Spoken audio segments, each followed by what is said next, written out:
Chapter 1. The New Computer System. At exactly 8:20, Mr. Henry Williams walked through the doors of the bank. He was the manager and had worked there for 20 years. He wasn't always calm and relaxed when he arrived at work, but yesterday something had happened to make his life much easier. He looked around the bank. There were beautiful new computers on every desk. Some were connected to printers, others to scanners. The CPUs were hidden under the desks, and the keyboards waited to be used. On each mouse pad was a mouse with a small red light, which lit up when the computer was switched on. The VDUs shone as the sun came through the window. Mr. Williams smiled. When he entered his office, he saw that his secretary had already arrived. "Morning, Mr. Williams," she said happily. She was a very nice girl, with long blonde hair and a big smile, but she wasn't the most efficient secretary in the world. "Good morning, Belinda. Are you looking forward to discovering the wonderful things that your new computer can do?" She looked worried. "Yes, but I hope I don't make too many mistakes. Yesterday I nearly lost some important information because I pressed the wrong key." "Don't worry. I know you've only been here for 6 months. Mike has assured me that we now have the most up-to-date computer hardware and software are the most secure system money can buy." Mike Black was the bank's network manager and head of technology. He had organized and set up the new system. At that moment, someone knocked on the door and Mike came in. "Morning, Mr. Williams. How are you?" he said. "Very well, thank you, Mike. Now, are you sure the system is functioning properly? Can I go on holiday next week to the Caribbean without worrying about things back here?" Mike smiled. "Things couldn't be better. Our LAN is working perfectly. It is now connected to the bank's WAN, and the security access rights are—" "Mike, you know that my knowledge of computers is very limited. I'm afraid I belong to another generation, which is why I pay you to solve our IT problems." IT terms were a foreign language to Henry Williams. His son Robbie was only 15, but he was already a computer genius and sat in front of his monitor for hours every day. He had no problem logging on and off, surfing the net, or downloading files. His father was an excellent bank manager, but unfortunately he had no idea what these terms meant. He was grateful for experts like Mike who could decipher these mysteries for him. "Don't worry, you can have a wonderful time in the Caribbean. Things couldn't be better here," replied Mike. He left the office, and Mr. Williams sat down at his desk, on which there was no computer at all, either new or old. He was dreaming of blue seas and white beaches, when a cry from Belinda's desk brought him back to reality. "Mr. Williams, my computer has crashed." As soon as she had said the words, they heard similar cries of alarm coming from the bank's main area downstairs. One by one, the computers were crashing. Chapter 2. A Problem. Mr. Williams ran down the escalator and into the main office area. What was happening? All the computers were down. Everyone was trying to reboot, but it was impossible. Henry Williams tried not to panic. He asked Belinda to call Mike and tell him to come immediately. Then he said to his staff, "Don't worry, everyone. I'm sure it's a minor problem that Mike will soon resolve." A young bank teller whispered to a colleague, "He said that last week when that virus destroyed most of our files. Remember?" His friend smiled. Someone had sent an email to all the staff which promised to show photos of Belinda's new boyfriend. Belinda was very popular with the staff in the bank, so naturally everyone opened it. But there was no photo, just a virus which corrupted the entire system. Mike, who still didn't know about the problem, arrived in the lift just as strange things began to happen. First, the lights went off, leaving the bank in darkness. Then a client came in to complain to a cashier that he couldn't access his account from the ATM outside the bank. Then the lights came on again, but the doors closed automatically, locking everyone in the bank. Mr. Williams said sarcastically, "As you can see, Mike, our new system is working perfectly. Nobody can do any work. The clients are angry, and we are all prisoners in the bank." Mike smiled nervously. "I'm sure it's nothing. I'll take a look at the server and see what the problem is." Mike was the only person with total security access rights for the system, and he had the only copy of the password list. He was very good at his job, so he wasn't too worried about these hiccups. He went to the main computer and put in his password. A message appeared on the screen. "Access denied, password invalid." Everyone in the bank was watching him. Mike took his password list from his wallet. He typed in his password again, slowly and carefully. Every time he tried, the same message appeared on the screen. "That's impossible," he cried. His face was white with tension. Mr. Williams was waiting for an explanation. "Is everything okay?" he asked. Mike prepared to give his boss the bad news. "It seems that someone has obtained the passwords for the new system and has changed them." "And what exactly does that mean?" asked his boss angrily. Mike took a deep breath. "It means that this person now has total control of the bank." At that moment, the doors of the bank miraculously opened again. No one spoke. The silence was broken only by the noise of the clock on the wall. All the staff were waiting for Mr. Williams's reaction. "And tell me, how did this person get the passwords?" asked Mr. Williams quietly. "I have no idea," replied Mike. "I always keep the password list in my wallet. No one else has ever seen it. It's a complete mystery." "No," shouted Mr. Williams. "The mystery is why I gave you a job. First the virus and now this. Well, you can start looking for a new job. You're sacked." Mike left the bank without a word. He didn't look at anyone. He knew that it was his fault. Belinda's voice broke the silence. "Oh, Mr. Williams, what are we going to do?"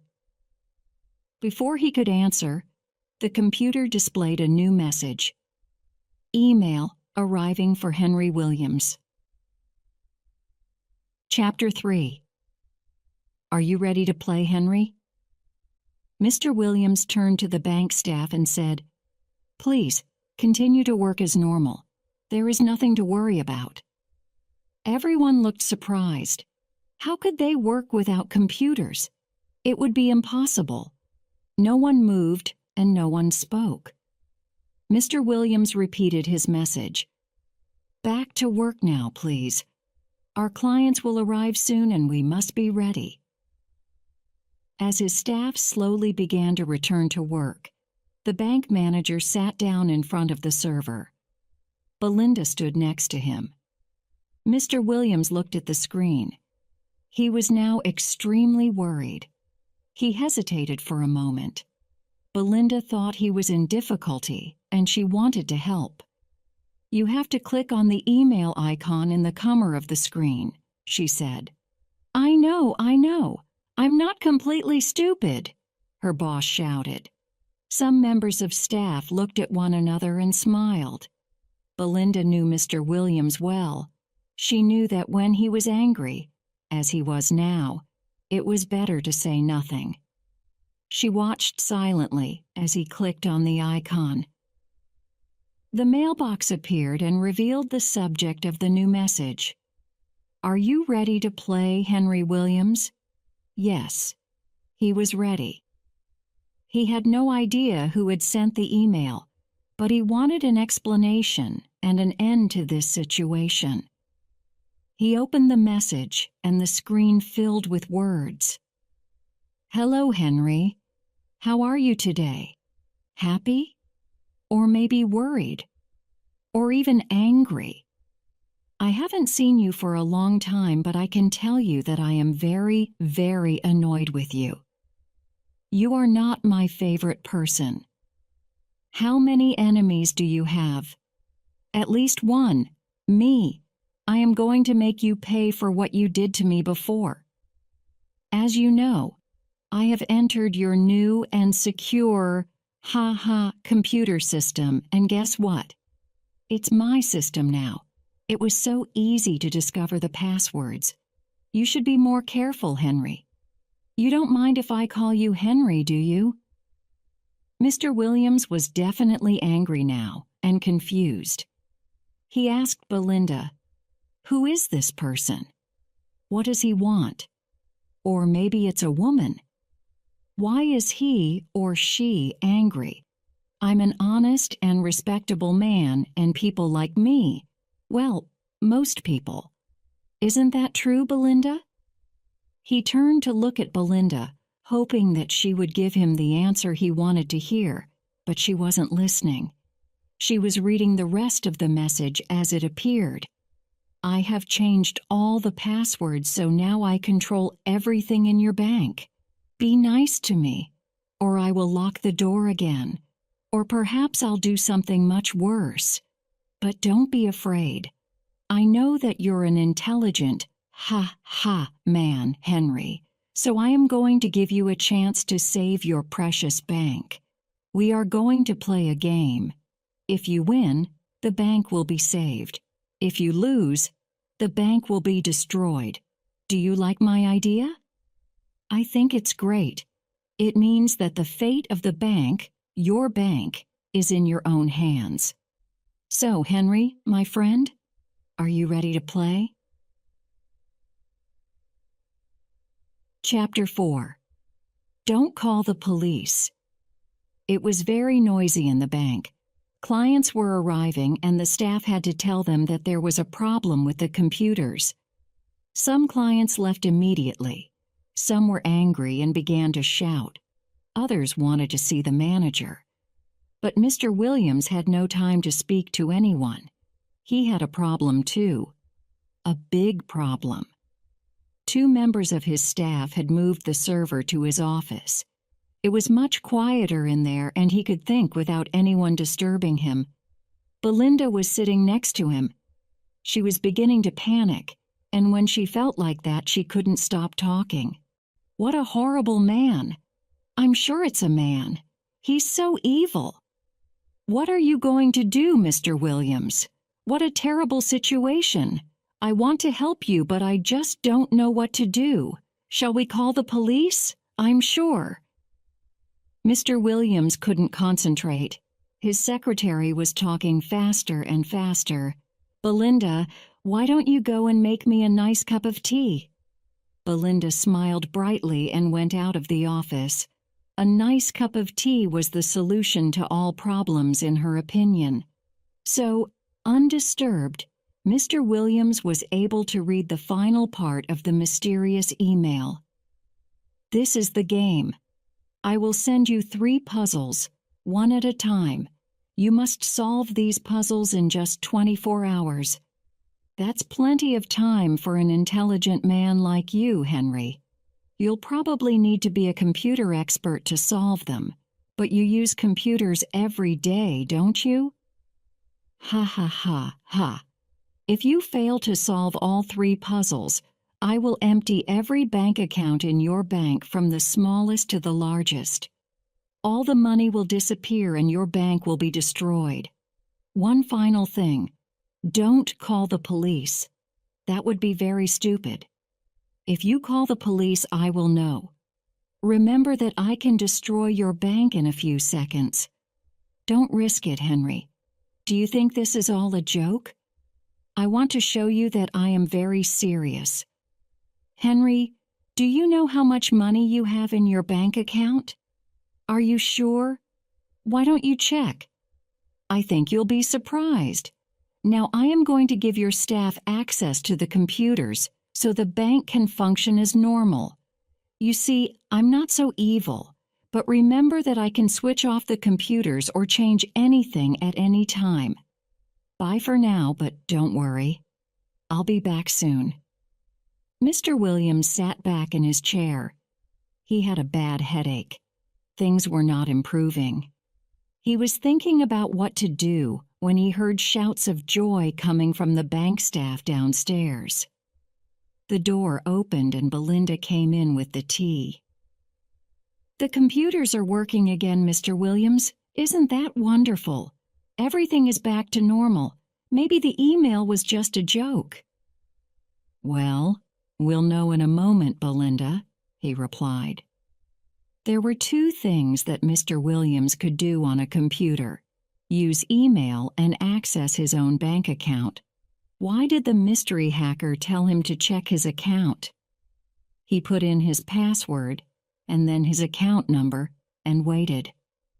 After a few seconds, the information he wanted appeared on the screen. Chapter 5. Puzzle number 1. Mr. Williams stared at the computer screen, horrified. His bank account was empty. The bank manager quickly closed the page, but Belinda had already seen it. She dropped her cup of tea and began to cry. Before Henry Williams could say a word, another message appeared on the screen. Email arriving for Henry Williams, puzzle number 1. Mr. Williams clicked to open the message and looked at the first puzzle. There were just a few words and lots of strange symbols and abbreviations. It's 9:15 and time to play. W. Henry. I see that you are. Why, you can't see me, you are. But I am. I'm O-U-R. C or PRHPS. O-Taffin I'll BBL-E hand LOL. Henry, do you like the first puzzle? Isn't it cool? Cool and wicked. The clock has started to tick. Hurry, hurry, hurry, BFN.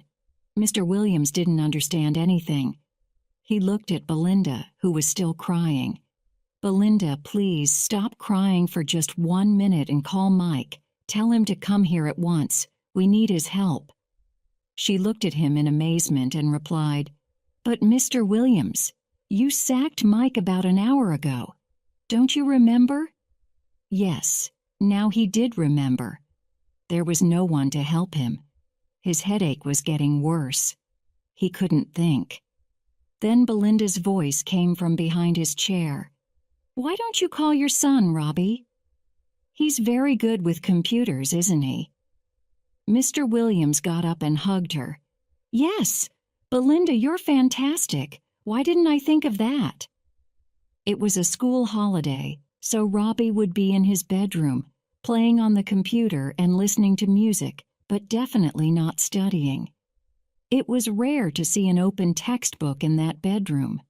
There were two things Mr. Williams always associated with his son: his mobile phone and his baseball cap. Mr. Williams picked up the phone and dialed his home number. Robbie, this is your father.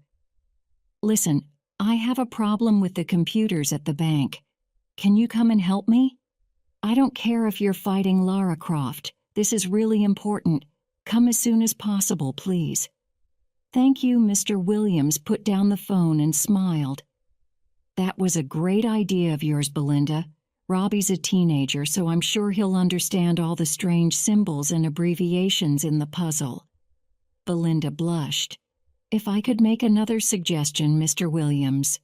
I think you can see where the email came from. Look at the top of the page. She was right. Well done again, Belinda.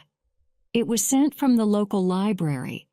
So our mystery hacker thinks he's clever, does he? Mr. Williams picked up the phone again. This time he called the security office. He explained the situation and told the head of security to send 2 guards to the library to find and arrest the hacker. He was feeling a little bit better, and Belinda had stopped crying. Then he noticed something appear on the computer screen. It was a clock icon and an hourglass. 15 minutes had already passed, and the sand was falling. The countdown had begun. Chapter 6. Trouble in the Library. It was only 9:30, but there were already a lot of people inside the library. Some were looking for a bestseller on the bookshelves. Others were reading the newspapers or books in the study area, and a few were using the photocopying machine and the computers. A man was reading the messages on a big notice board. A mother and her child were going upstairs to the children's section. A librarian was pushing a trolley of books. It was very quiet. In the library, anyone who had to speak spoke quietly. The librarians were there to help anyone who had a problem. This was the scene when Bill and Ben, the 2 security guards from the bank, arrived to investigate. They walked to the desk where a librarian was helping an old lady. "We believe that a criminal has sent an email message from a computer in this library, and we want to see the list of people who have used the internet this morning," said Bill.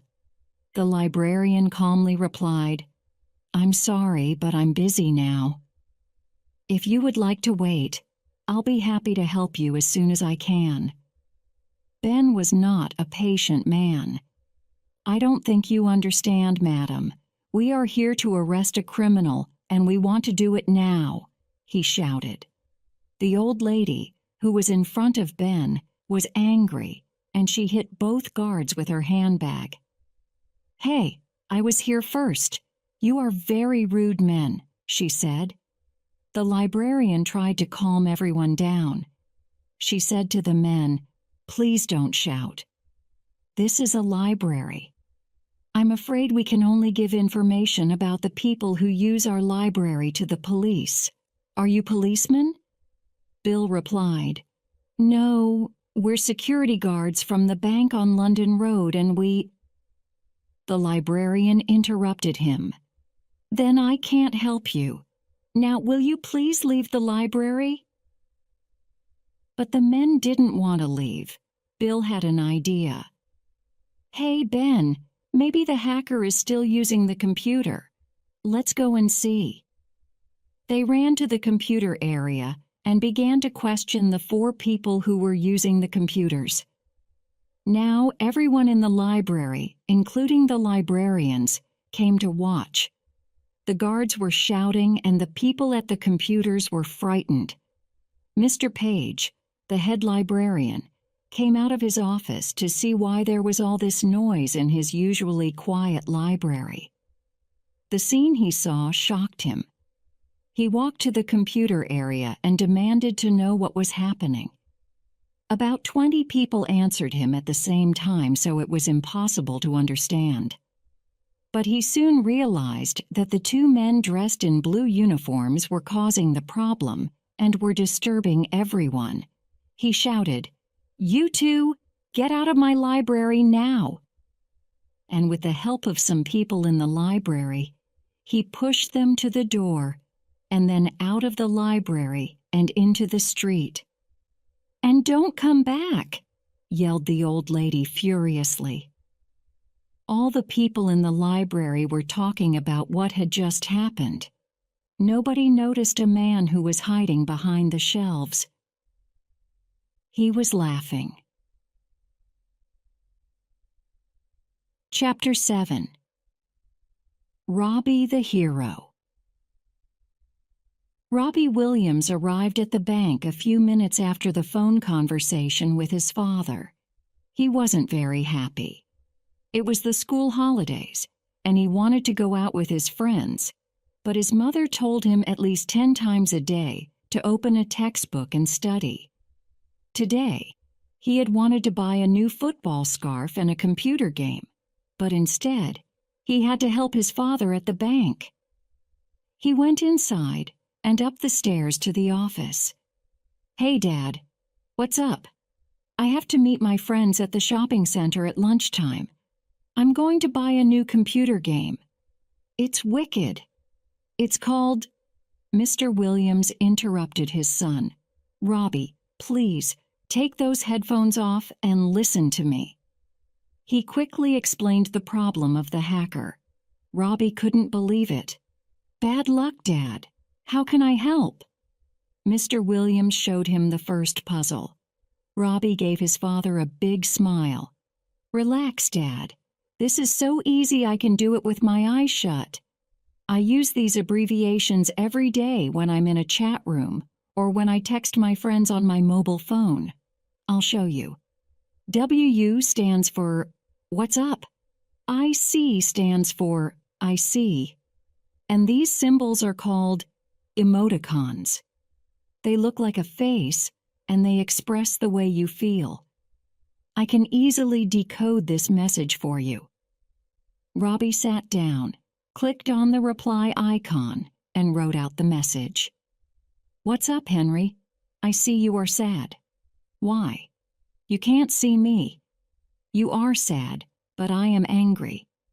In my opinion, you are surprised, or perhaps afraid. That's all for now. I'll be back later." End of message. Have a nice day. Laughing out loud. Bye for now. See? I told you it was easy. Now I'll click on send, and the message will go back to the sender. Mr. Williams thanked his son, and slowly he began to relax.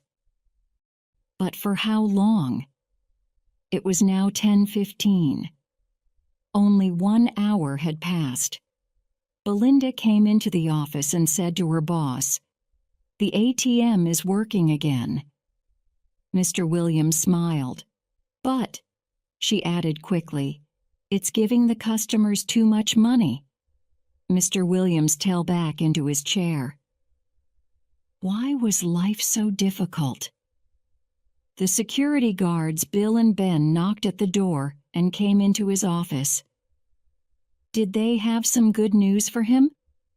"Well?" he asked hopefully. "Did you find him?" Bill answered, "Not exactly, Mr. Williams. We tried, but the people at the library were very unfriendly." "Yes," added Ben. "They didn't want to help us, and in the end they asked us to leave. There was an old lady who—" Mr. Williams was angry. "I'm not interested in the old lady. You obviously didn't catch the hacker. You are both completely incompetent. Now go back to your office before I sack you." His headache had returned, worse than ever. Then his son said, "Dad, look. There's another message from the hacker." He looked at Robbie and then at Belinda. Then they all looked at the screen. Chapter 8. My name is Trentine. Hello, Henry. Well, that was an easy puzzle. I imagine someone helped you. Your son Robbie, perhaps? He's intelligent, but your security guards are really stupid. They didn't see me at the library, but I saw them. Never mind. Maybe they'll have better luck next time. Here's your second puzzle. Impossible, I think. Have fun. BFN puzzle. Number 2. My name is Trentine.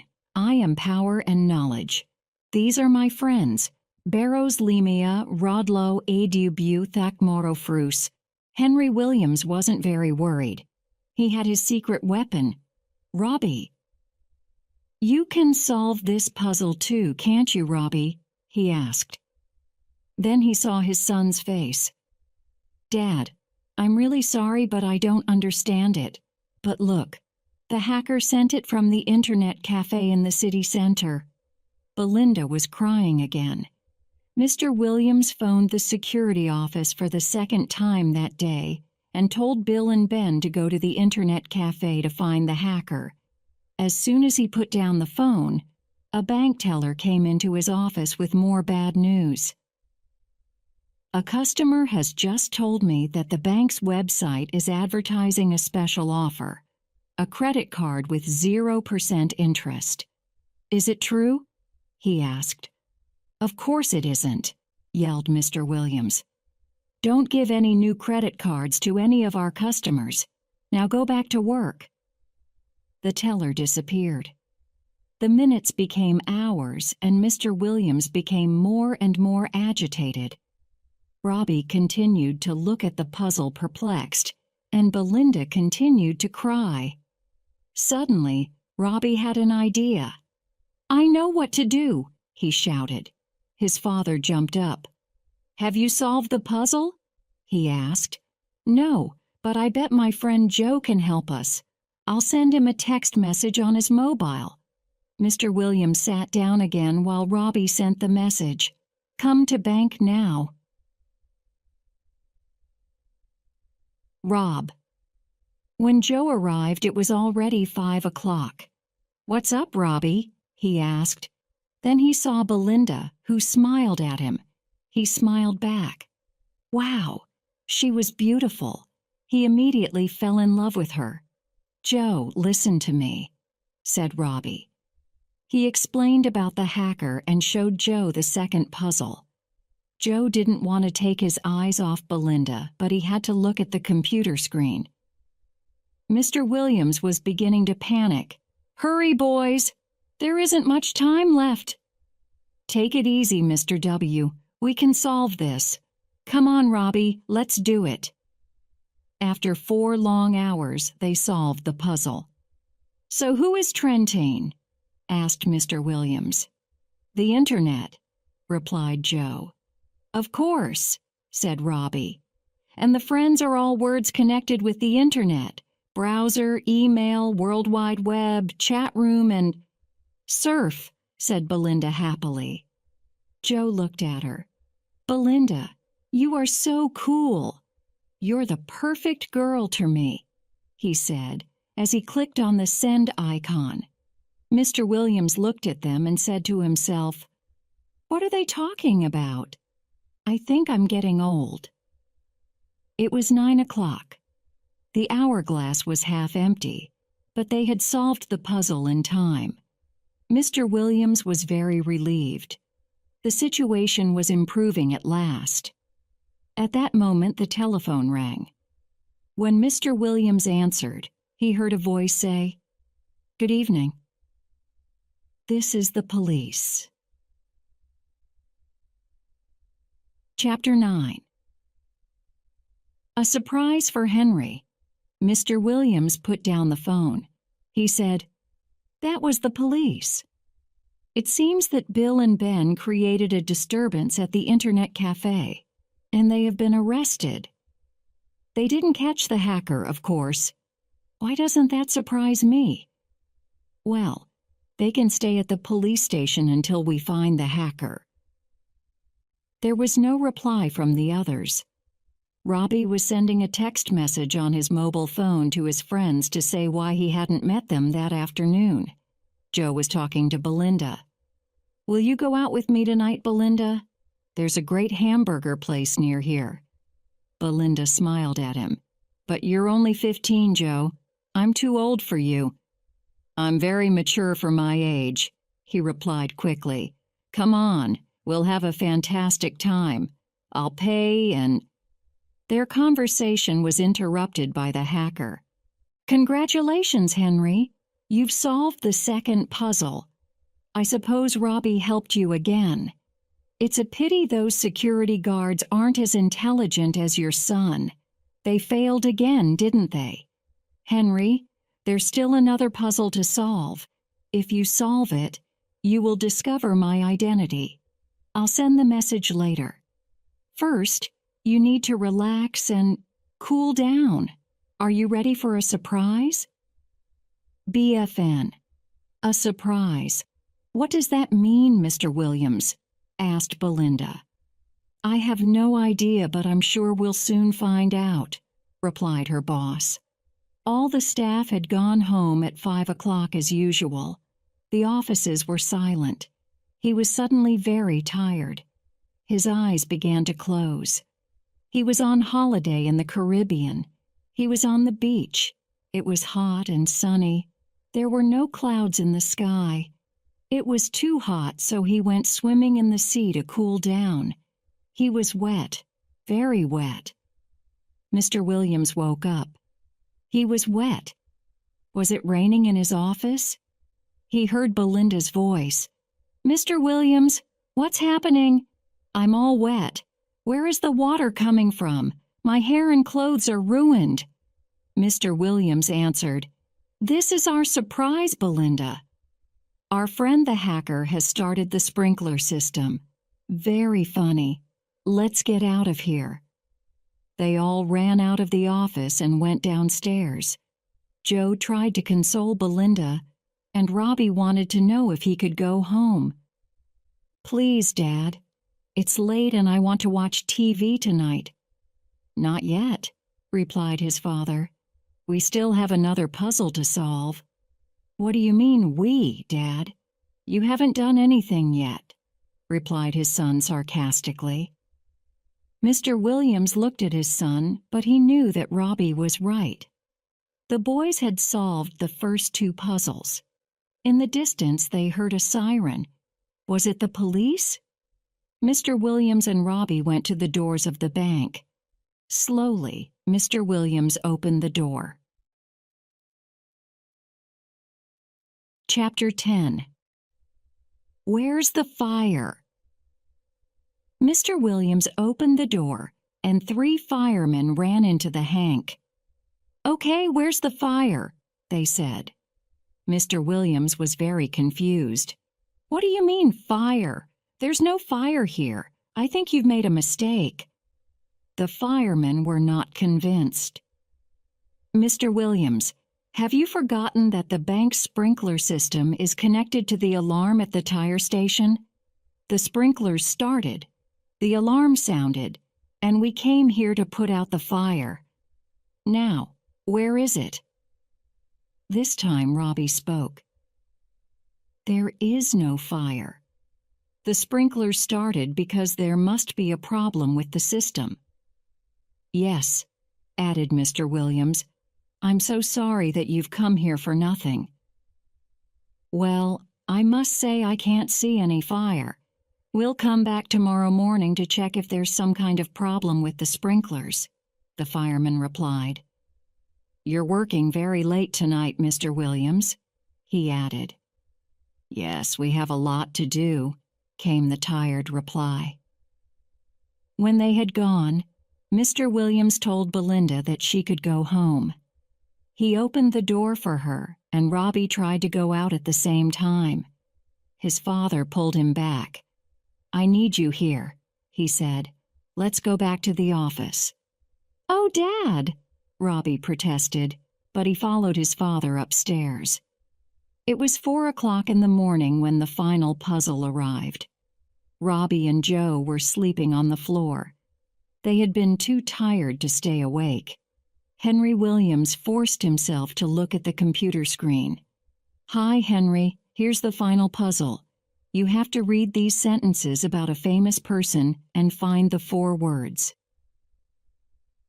Puzzle number 3. The first word is his first, but it's your second. The second word is a barrier, but also a way to enter.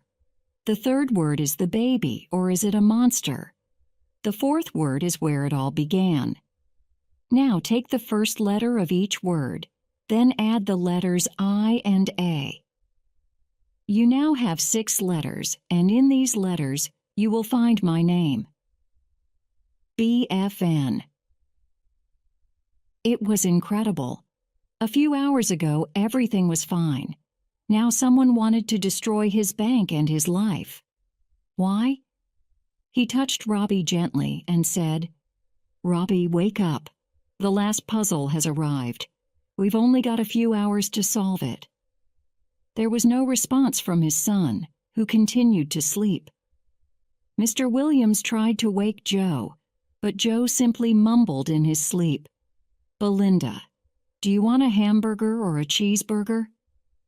Mr. Williams sat with his head in his hands. The boys were sleeping and he couldn't wake them. What was he going to do? He looked at the clock again. It was already 4:30. Then another email arrived. "Come on, Henry, admit it. You've lost. Soon I will start to empty the bank accounts. Who shall I choose first? Perhaps the police station. Or maybe I'll choose Mrs. Miller, the poor old lady from the library. No, I think I'll start with the town council. It's the end of the month and wages must be paid." Was the hacker right? Was this the end? Chapter 11.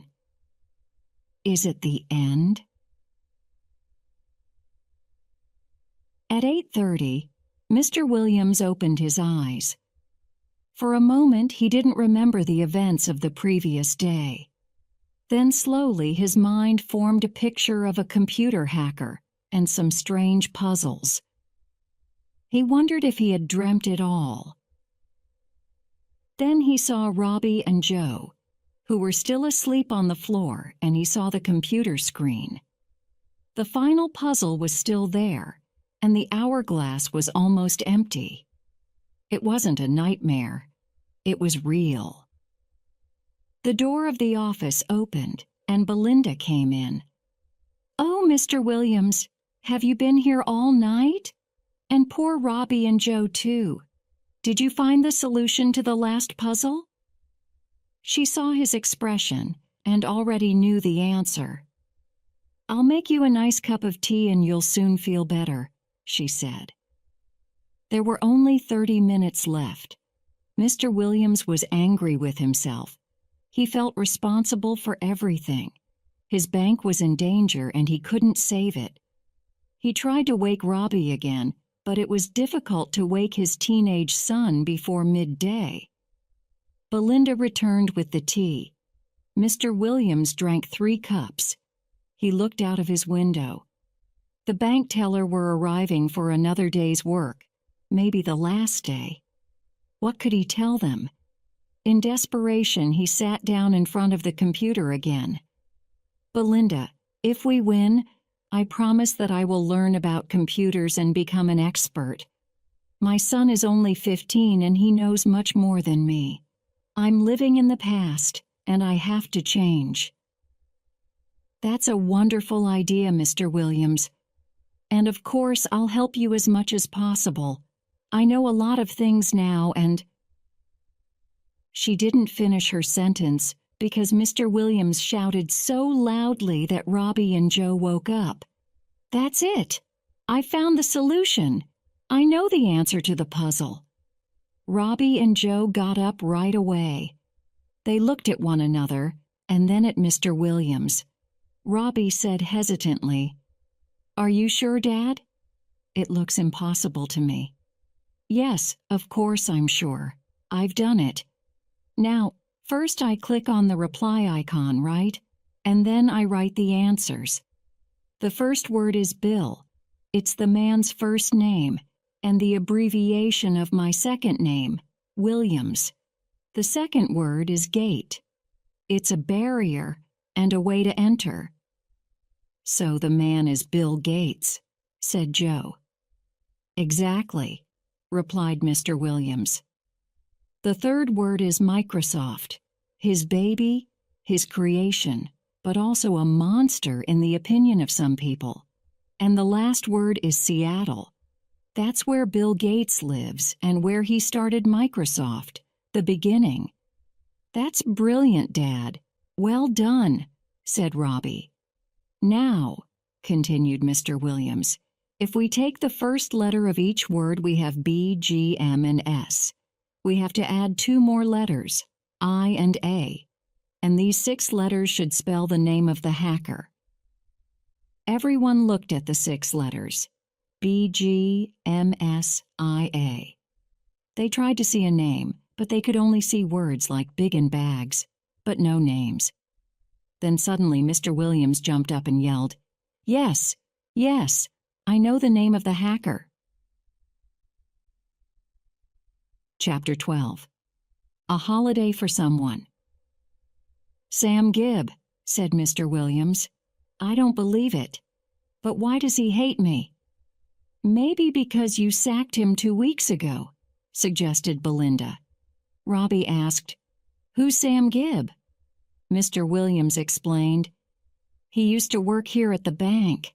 In the beginning, he was a good bank teller. Then he started to arrive late for work every day. Instead of working, he used to surf the net and log on to chat rooms. He spent hours talking to people all over the world.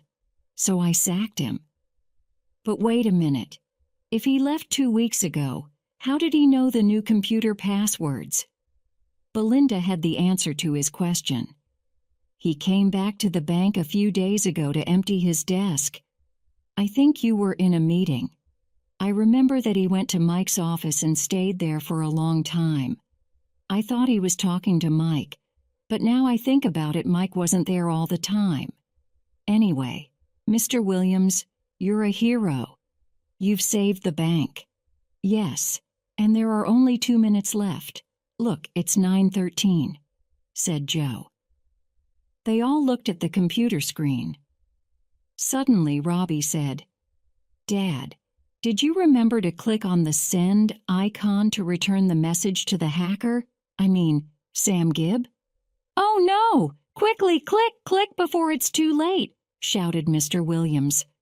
4 hands tried to operate the mouse, but in the confusion it fell on the floor. Finally, Robbie picked up the mouse, clicked, and the message disappeared. For a moment, nobody spoke. Then they all began laughing and hugging each other. "We've won! We've won! You've won, Dad!" said Robbie while Joe hugged Belinda again. Mr. Williams went downstairs to give the good news to the staff, who also laughed and applauded their boss. When Mr. Williams returned to his office, he picked up the phone. "Now I can call the police and tell them everything, and they can go to Sam's house and arrest him." But before he could do it, another email arrived. "Hello, Henry. Now you know who I am. Congratulations. Did you enjoy playing my game? When you sacked me, I wanted my revenge, so I sent the virus that infected the bank's computers. But it wasn't enough. You installed a new computer system, so I came to visit Mike and saw the new passwords on his desk. It was so easy. You really need to improve security at the bank. Maybe I can help you?" "But Henry, I still have a surprise for you." This time, Mr. Williams went white. "Oh, please no, not another puzzle," he cried. "I think I need a holiday. As you booked your holiday to the Caribbean on the net, I changed the address and the tickets arrived at my house instead of your house yesterday. I also changed the date of the holiday, and I'm leaving at 10 o'clock today. I'm sending this message from the airport on my new laptop. To show you that I am a kind person, I have returned all the money to your bank account. Thanks for the holiday. Maybe we can play another game when I come back."